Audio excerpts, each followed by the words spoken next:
सर्वेभ्यो नमो नमः। आप सभी का स्वागत है आज के इस वीडियो में। आज हम बीए पार्ट 3 हिंदी साहित्य के प्रथम प्रश्न पत्र आधुनिक काव्य पर चर्चा करेंगे। जैसा कि आपको पता है बीते दिनों में हमने एक टॉपिक कंप्लीट किया है हमारे पाठ्यक्रम का। ज़रा सा हम पाठ्यक्रम पर चर्चा करें तो देखेंगे कि इसमें से अभी-अभी हमने आधुनिक काव्य का प्रवृत्तिगत इतिहास एवं कवियों के संक्षिप्त परिचय में आधुनिक काव्य का प्रवृत्तिगत इतिहास इस बिंदु को पूरा किया है। आज हम जिस टॉपिक पर चर्चा करेंगे वह होगा रस निष्पत्ति एवं उसके अवयव। रस निष्पत्ति एवं उसके अवयव, इस टॉपिक पर अपन चर्चा करेंगे। इस टॉपिक का जो अंक भार है वह है 10 अंक। तो इस पूरे टॉपिक को हम कोशिश करेंगे कि एक ही वीडियो में पूरा करने का कर लें, ठीक है। तो रस निष्पत्ति एवं उसके अवयव में मेनली हमें जानने को मिलेगा इसमें कि रस क्या है, ठीक है, और रसों के प्रकार कितने होते हैं। और इसी तरह के प्रश्न भी जो हमारा परीक्षा है उसमें हमें देखने को मिलते हैं। हम बात करेंगे उदाहरणों की भी, लेकिन रस अपने आप में ही एक बहुत बड़ा टॉपिक है, तो इसको एक वीडियो में पूरा कर पाना थोड़ा कठिन होता है। तो सामान्य जानकारी और इतना हम इसको कर लेंगे कि हम हमारे एग्जाम को अच्छे तरीके से लिख पाएँ। बहुत अच्छा करने के लिए इसका जो दूसरा पार्ट है वह भी आपको देखना होगा, जो कि हम इसके अपलोड होने के बाद अपलोड करेंगे। तो सबसे पहले आपको ये देखना है कि रस क्या होता है। इसको अगर आप समझेंगे और रसों के प्रकारों को समझेंगे तभी उनकी सह उदाहरण व्याख्या भी कर पाएँगे। सीधा-सीधा प्रश्न आता है, रस क्या है? रसों के अवयवों की चर्चा कीजिए और रस के कितने प्रकार होते हैं। तो शुरुआत करेंगे यहीं से ही सबसे पहले रस से। रस क्या है?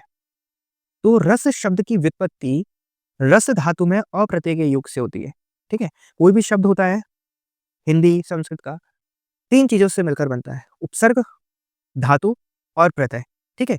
तो जो रस शब्द है ये जो रस शब्द है, ये रस धातु में प्रत्यय जब लगता है उससे बनता है। अगर देखें रस शब्द का अर्थ क्या होता है, तो रस शब्द का सीधा-सीधा अर्थ होता है आनंद, आनंद यानी कि एन्जॉय, कुछ रस की अनुभूति हो रही है, आनंद मिलता है हमारे को, तो उसी को ही रस कहते हैं। अगर रस की परिभाषा पूछी जाए कि रस की क्या परिभाषा होती है, तो अनेकों साहित्यकारों ने या रचनाकारों ने इसकी अलग-अलग परिभाषाएँ दी हैं। लेकिन उनमें सबसे प्रसिद्ध और प्रचलित जो परिभाषा है, वह है आचार्य भरत मुनि की। तो आचार्य भरत मुनि के अनुसार काव्य को पढ़कर अथवा सुनकर तथा नाटक को देखकर सहृदय को जिस आनंद की अनुभूति होती है, उसे रस कहते हैं। मतलब इस परिभाषा के अंदर सब कुछ आ गया। आचार्य भरत मुनि क्या कह रहे हैं, आप किसी काव्य को पढ़ते हैं, आपने किसी काव्य को पढ़ा और उस काव्य को पढ़कर आपके हृदय में, आपके मन में जिस भी प्रकार की अनुभूति उत्पन्न होती है, जिस भी प्रकार का भाव उत्पन्न होता है, उसी को ही क्या कहते हैं, रस कहते हैं। किसी काव्य को पढ़कर हमें रोना आता है, तो वहाँ पर रोने का रस है। किसी भाव को पढ़कर हमारे को गुस्सा आता है, क्रोध आता है, तो वहाँ पर एक रस पाया जाता है, ठीक है? तो ये तो काव्य की बात है, लेकिन भरत मुनि क्या कह रहे हैं, नाटक। काव्यों के आधार पर ही नाटक तैयार होते हैं, ठीक है? पहले स्क्रिप्ट होती है, उसके बाद उसको नाटक में परिवर्तित किया जाता है। तो नाटकों को देखकर भी हमारे हृदय में या अपने मन में जो भी भाव उत्पन्न होते हैं, उस उसी को ही क्या कहते हैं, रस कहते हैं। थोड़ा और जानेंगे इसके बारे में और रसों के अवयव के विषय में जानते हैं। अवयव मतलब होता है वही प्रकार, रस के कितने प्रकार होते हैं। तो मुख्यतः रस के 4 प्रकार होते हैं। पहला स्थायी भाव, दूसरा विभाव, तीसरा अनुभाव और चौथा संचारी भाव। रस कितने प्रकार के होते हैं? सिंपल से स्थायी भाव, विभाव, अनुभाव और संचारी भाव। जब हम ये जान लेते हैं कि रस क्या है, तो रस के बाद जानने का आता है कि रसों के प्रकार या रसों के अवयव। दोनों ही प्रकार से अगर प्रश्न आता है तो दोनों का ही एक मतलब है कि रसों के अवयव 4 होते हैं, स्थायी भाव, विभाव, अनुभाव अनुभाव और संचारी भाव। अब एक-एक करके इनको समझते हैं कि इनका क्या-क्या मतलब होता है। तो सबसे पहले बात करेंगे हम स्थायी भाव की। तो इसकी परिभाषा क्या है कि वह भाव जो सुप्तावस्था में मानव हृदय में हमेशा विद्यमान रहते हैं, उन्हें स्थायी भाव कहते हैं। वह भाव जो मनुष्य की सुप्तावस्था मतलब सोने की अवस्था, शयन अवस्था, जो मनुष्य सोया रहता है, तब भी उसके हृदय में या उसके मन में हमेशा विद्यमान रहते हैं, उन्हें स्थायी भाव कहते हैं। मतलब ये भाव वो हैं जो मनुष्य के अंदर पहले से ही होते हैं। जब कोई परिस्थिति आती है, तो वो एकदम जागृत हो जाते हैं। जैसे उदाहरण के तौर पर स्थायी भाव 9 प्रकार के होते हैं। कितने प्रकार के होते हैं? 9 प्रकार के होते हैं। जैसे ही ये भाव आते हैं, तो उस भाव के जागृत होने से किस रस की अनुभूति होती है? वो भी हम देखेंगे, क्योंकि पहले भाव उत्पन्न होता है, उसके बाद रस आता है। किस भाव से कौन से रस की उत्पत्ति होती है, ये देखेंगे हम। तो यहाँ पर 9 प्रकार के स्थायी भाव बताए गए हैं। ध्यान दीजिएगा, कितने प्रकार के? 9 प्रकार के। तो यहाँ पर हम भाव, एक तरफ भाव लेंगे और दूसरी तरफ उस भाव से किस रस की अनुभूति होती है, वह देखेंगे। जैसे सबसे पहला प्रकार है रति। पहला स्थायी भाव क्या है? रति। रति मतलब होता है प्रेम। तो प्रेम भाव जब उत्पन्न होता है, तो किस रस की अनुभूति होती है? श्रृंगार रस की अनुभूति होती है। किस रस की अनुभूति होती है? श्रृंगार रस की। अगर बात करें हास भाव की, जब हम हास भाव या इमोशन हमारे अंदर उत्पन्न होता है, तो हमें हास्य रस की अनुभूति होती है। हास्य मतलब हँसना। शोक, रोना, तो रोने से करुण रस की उत्पत्ति होती है। क्रोध, जब क्रोध भाव आता है, तो रौद्र रस की उत्पत्ति होती है। उत्साह भाव आता है, तो वीर रस की उत्पत्ति होती है। जुगुप्सा, यानी किसी काव्य को पढ़कर या किसी नाटक को देखकर घृणा जब हमें आती है, तो उस घृणा के भाव को, उस घृणा का भाव से जो रस उत्पन्न होता है, उसे विभस्व कहते हैं, विभस्व रस। फिर आता है विस्मय। विस्मय यानी सरप्राइज़, आश्चर्य करना। तो विस्मय का जब भाव होता है, तो वहाँ पर कौन-सा रस होता है? अद्भुत रस होता है। निर्वेद, निर्वेद मतलब होता है शांति। जब हम भक्ति करते हैं, तो मुख्य तौर पर ये भक्ति से संबंधित है। जब भक्ति करते हैं, तो शांत हो जाते हैं। तो निर्वेद भाव से शांति की रस उत्पन्न होता है। और भय, भय भाव से हमें भयानक रस का उत्पन्न होता है, जिससे डर लग जाता है हमें, तो उस प्रकार से।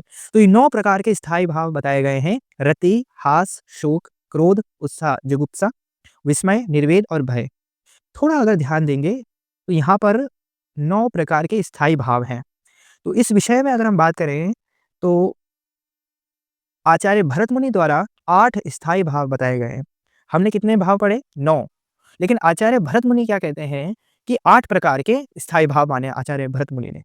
उन्होंने जो निर्वेद है, निर्वेद भाव जो है, उसको स्थायी भाव नहीं माना। तो निर्वेद किसने माना था? ये भी याद रखने योग्य है कि आचार्य उद्भट जो थे, आचार्य उद्भट द्वारा निर्वेद भाव को स्थायी भाव कहा गया। इस प्रकार से जो 9 होते हैं, वह स्थायी भाव कहलाएँ। कौन-कौन से हैं 9? रति, हास, शोक, क्रोध, उत्साह, जुगुप्सा, विस्मय, निर्वेद और भय। तो ये है, आपको ध्यान रखना है, जो निर्वेद है, उसको आचार्य भरत मुनि द्वारा एक स्थायी भाव नहीं माना गया है। और जो निर्वेद है, अगर इसको हम सम्मिलित करते हैं, तो ये आचार्य उद्भट जो थे, उनके हिसाब से माना गया है। आपको ये भी ध्यान रखना है कि जो मुख्यतः 9 स्थायी भाव होते हैं और 11 रस माने गए हैं।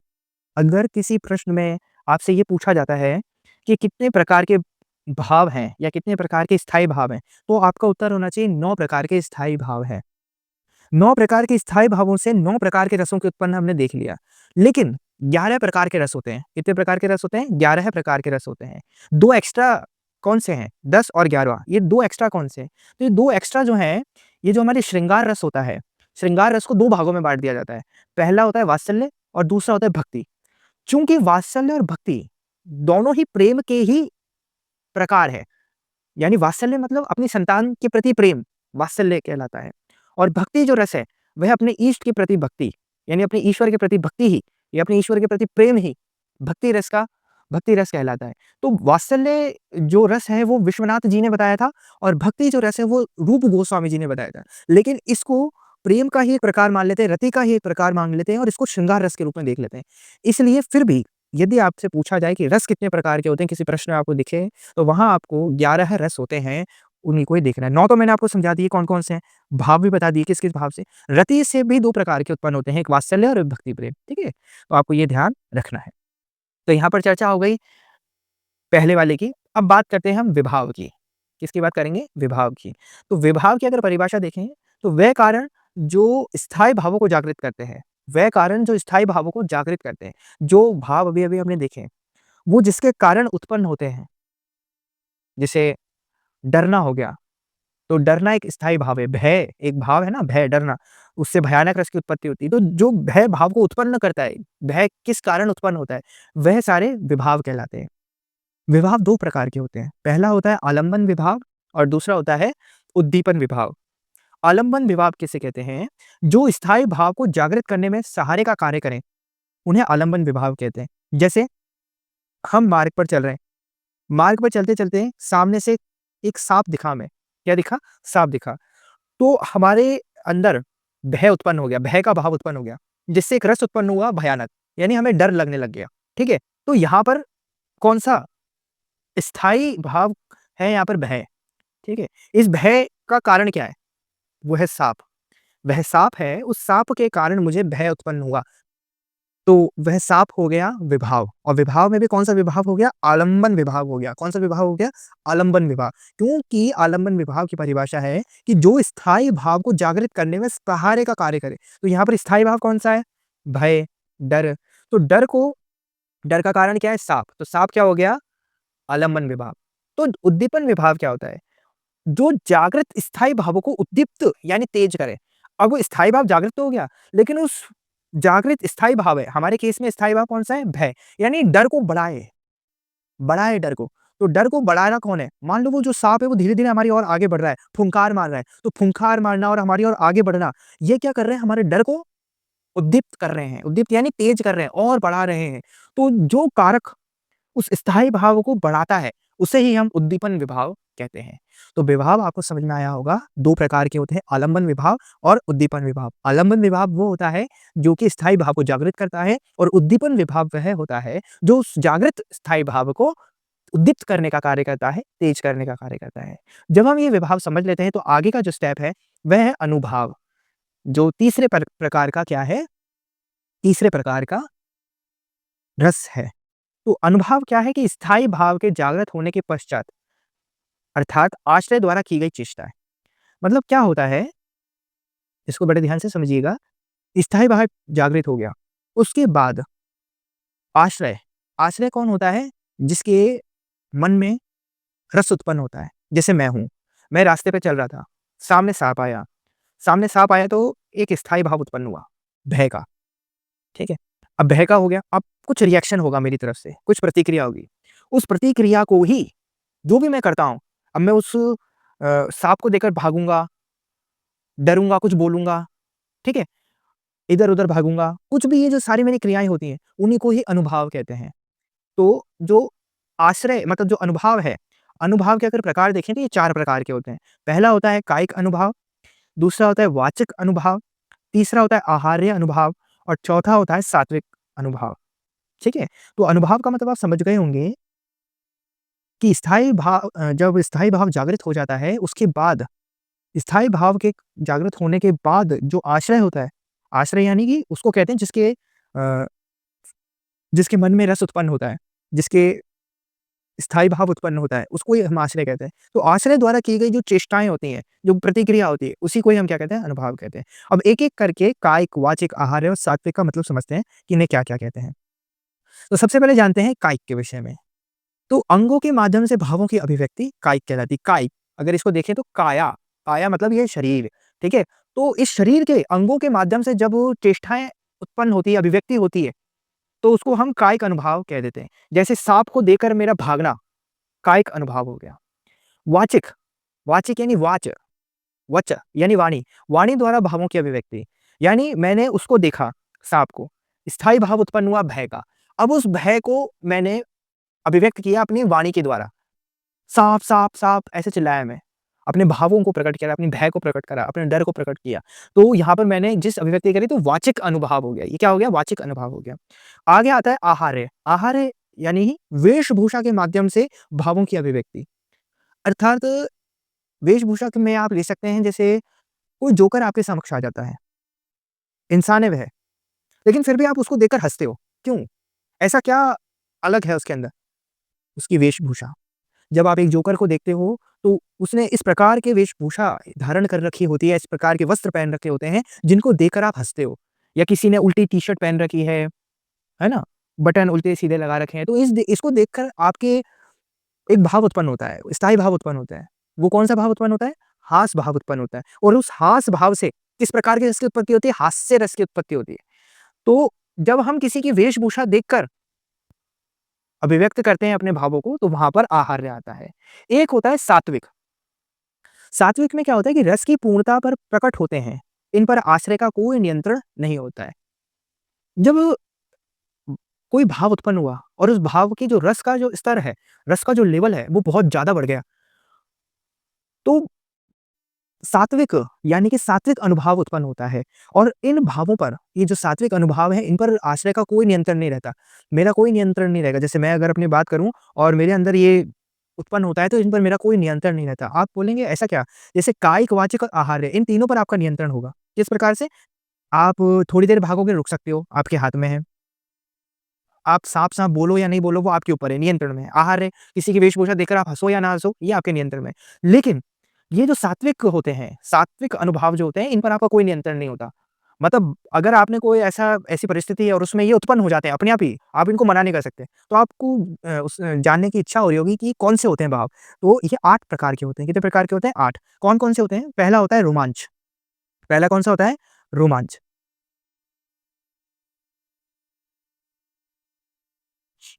दूसरा होता है स्वेद।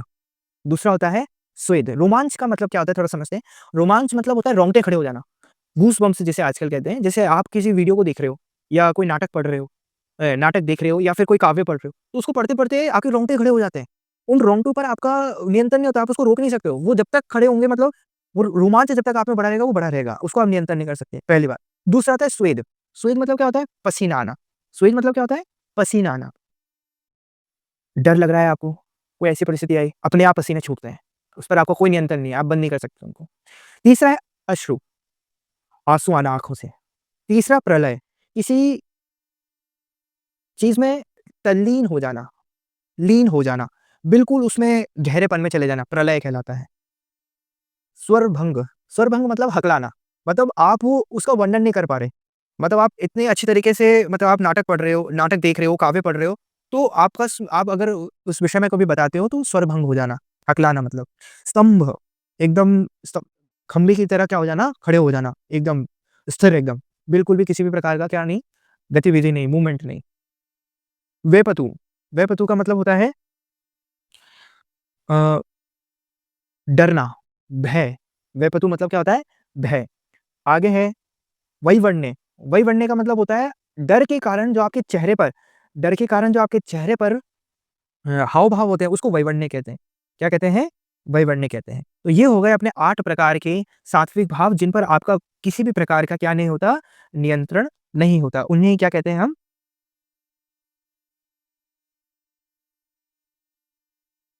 सात्विक अनुभाव कहते हैं। ठीक है? तो एक बार वापस से देख लेते हैं। रोमांच मतलब रोंगटे खड़े होना, स्वेद पसीना आना, अश्रु आँखों से आँसू निकलना, प्रलय किसी में लीन हो जाना, स्वरभंग यानी हकलाना, स्तंभ मतलब खंभे की तरह खड़े हो जाना, बिल्कुल मूवमेंट नहीं होना, स्थिर होना, वैपतु डर के मारे काँपना काँपना होता है, उस तरीके से वैवन्य मतलब डर के कारण आपके चेहरे का जो रंग होता है वो बदल जाना, होता है ना कभी-कभार, इस तरीके से। तो इन पर आपका नियंत्रण नहीं होता। ये जब परिस्थिति आती है जब हो जाता है। आगे बढ़ें तो अंतिम हमारा जो भाव है यानी रस का जो प्रकार है 4 प्रकार के रस बताए थे शुरुआत में।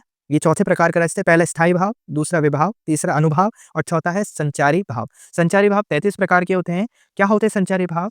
वह भावनाएँ जो निरंतर गतिशील रहती हैं और बार-बार उठकर समाप्त हो जाती हैं, उन्हें संचारी भाव कहते हैं। मतलब ये हमारे अंदर उठती हैं, खत्म हो जाती हैं। परिस्थिति आती है, उत्पन्न होते ही भावनाएँ, फिर उसके बाद क्या हो जाती हैं? बंद हो जाती हैं। तो इस प्रकार की 33 संचारी भाव हैं जो आती हैं, चली जाती हैं। कौन-कौन सी हैं? निर्वेद मतलब शांत, शांत होना और निर्वेद एक प्रकार का स्थायी भाव भी है। अगर आप ढंग से देख रहे होंगे तो शुरुआत में हमने इस पर चर्चा करी थी कि निर्वेद जो है उद्भट आचार्य उद्भट जी ने क्या करा था निर्वेद को एक स्थायी भाव दिया था। लेकिन आचार्य भरत मुनि जो थे, आचार्य भरत मुनि ने निर्वेद को एक स्थायी भाव नहीं माना था। तो निर्वेद, आवेग, ग्लानि, असूया, मद, श्रम, आलस्य, दैन्य, चिंता, उग्रता, स्मृति, धैर्य, लज्जा, चपलता, हर्ष, जड़ता, गर्व, विषाद, औत्सुक्य, निद्रा, अपस्मार, सुप्त, प्रबोध, मोह, अमर्ष, अविद्या, मति, व्याधि, उन्माद और मरण। ये तो हो गए 30, 31 त्रास, वितर्क और शंका। इस प्रकार से 33 संचारी भाव होते हैं। ठीक है? तो इन पर तो चर्चा करेंगे नहीं क्योंकि ये सरल है, आप इनके विषय में जानते हो। अगर आपको इनके विषय में बताना है, लिखना है तो आप इनको दो इनमें से 5 या 10 याद कर सकते हो जो सरल-सरल हैं। तो आज के इस वीडियो में हमने रस क्या होते हैं और रस कितने प्रकार के होते हैं, इस पूरी बातों पर चर्चा करी है। आगे जो इसका सेकंड पार्ट होगा, कोशिश करूँगा मैं अपलोड करने की, इस वीडियो पे रिस्पॉन्स जितना अच्छा आएगा, उस आधार पर ही मैं अपलोड करूँगा, जिसमें हम उदाहरण सहित चर्चा करेंगे। यानी कि जो कि आपके एग्ज़ाम में पूछे जाते हैं, वह एक प्रश्न तो ये पूछा जाता है और अथवा में एक और आता है, अथवा में ये आता है कि वीर रस को उदाहरण सहित बताइए। तो कौन-सा उदाहरण है और वीर रस और डीप में जानेंगे अपन क्या होता है, तो इस प्रकार से आगे आने वाले वीडियो में, लेकिन ये वीडियो अगर आपने पूरा देखा है, तो आपका एक बेस बन चुका है, इसके आगे हम उस वीडियो में चर्चा करेंगे। अगर वीडियो पसंद आई तो वीडियो को लाइक करें और चैनल को सब्सक्राइब करें। धन्यवाद।